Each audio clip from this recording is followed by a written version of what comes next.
Hello Internet, let's talk about playing guitar in open E tuning.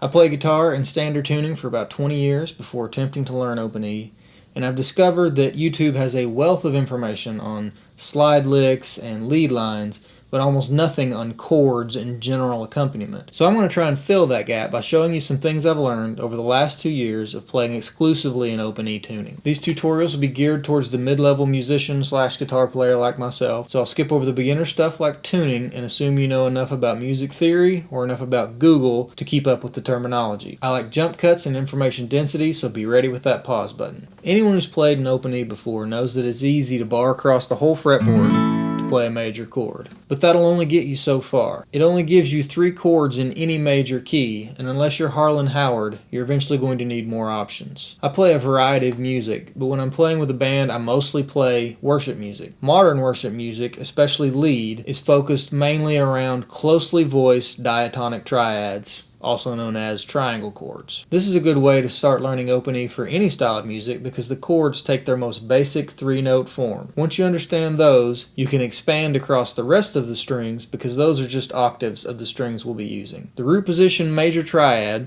uses the 4th, 3rd, and 2nd strings.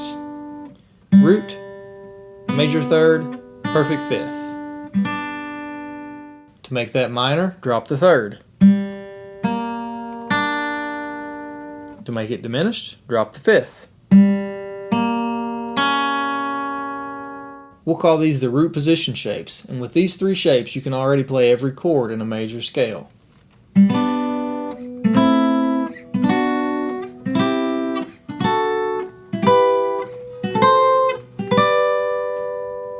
In order to play closely voiced triads, which basically just means avoiding large jumps between any 2 notes, we're going to need more shapes. We need inversions. To find the first inversion, simply move the bass note, the root, to its major 3rd.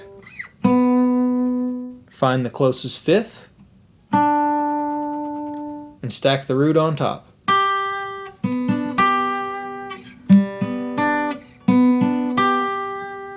Apply the same principle as before to get the minor, drop the 3rd.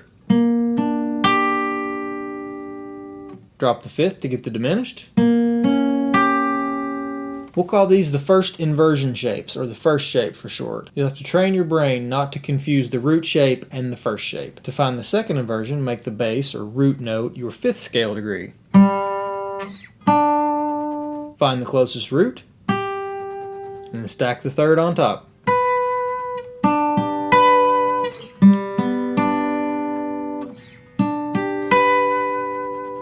Apply the same principles as before, drop the 3rd, drop the 5th. We'll call these our second shapes. Now the homework for this lesson is to memorize these shapes. One surefire way to do this is to play major scale circle progressions. For example, the root shape circle progressions are major 1 to major 4, major 4 to diminished 7, diminished 7 to minor 3, minor 3 to minor 6, minor 6 to minor 2, minor 2 to major 5, and 5 back to 1.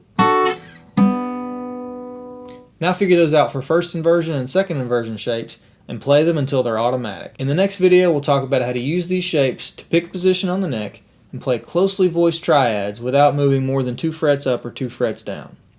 Thanks for watching.